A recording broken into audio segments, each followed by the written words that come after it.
Question number 7 में कह रहा है कि a factory requires 42 machine to produce a given number of articles in 56 days. कह रहा है कि एक फैक्ट्री को ज़रूरत है 42 मशीन की 56 डेज में 56 डेज में एक फिक्स्ड अमाउंट ऑफ आर्टिकल्स, उसके बाद जो गुड्स है वो फिक्स्ड अमाउंट ऑफ आर्टिकल्स उसको प्रोड्यूस करने में उसको 42 मशीन की ज़रूरत होती है और जो 56 डेज लगाती है उस कम्प्लीटली उस आर्टिकल को प्रोड्यूस करने में। तो बोल रहे कि how many machine would be required to produce the same number of articles in 48 days. बोल रहे कि अब हमको और कम डेज में करना है, 48 डेज में करना है कंप्लीट वो काम को। तो बताओ कितनी मशीन की ज़रूरत पड़ेगी यहाँ पर। तो चलिए ये वाला सिचुएशन गिवन है और ये वाला इनकम्प्लीट है, तो हम लोग इसके अकॉर्डिंग हम लोग डेटा बना लेते हैं कॉपी में। क्वेश्चन नंबर 7 यहाँ पे लिखा हुआ है, ठीक है। क्वेश्चन नंबर 7 में क्या कह रहे हैं यहाँ पर नंबर ऑफ मशीन्स। तो हम नंबर ऑफ मशीन को M1 लिख दिया, सिचुएशन 1 का मशीन, ठीक है। तो यहाँ क्या है 42 लिख दिया।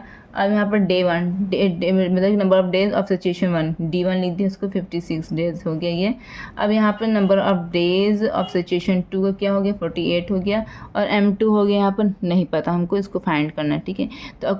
तो एज़ यूजुअल जो भी हम लोगों को जो भी डेटा हम लोग को फाइंड करना होता है उसको हम लोग राइट हैंड साइड लिखते हैं, बाकी का डेटा को हम लोग लेफ्ट हैंड साइड लिखेंगे। तो यहाँ पर यहाँ पर हम लोग क्या फाइंड करने के लिए मशीन, सॉरी यहाँ M फॉर मशीन में मशीन फाइंड करने के लिए, तो मशीन का जितना भी डेटा होगा हम लोग राइट साइड लिखेंगे, बाकी का डेटा को हम लोग लेफ्ट साइड लिखेंगे। तो यहाँ पर पहले सिचुएशन 1 से स्टार्ट करते हैं। तो मशीन के यहाँ पर मशीन का डेटा क्या है 42 मशीन, ठीक है, 42 मशीन यहाँ पर, ठीक है, हो गया।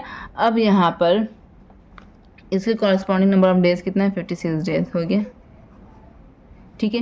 तो यहाँ पे जब 56 डेज लगाता है काम कंप्लीट काम होने में 56 डेज लगता है।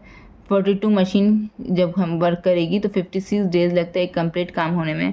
तो बताओ अगर हम उस काम को हम एक दिन में कंप्लीट करना चाहेंगे तो 42 मशीन से हो जाएगा या ज़्यादा हमको लाना पड़ेगा। ऑफकोर्स हम ज़्यादा मशीन लाएंगे तभी ना वो काम को हमको एक ही दिन में कंप्लीट कर लेंगे। जहाँ 56 दिन लग रहा था वहाँ एक दिन लगेगा।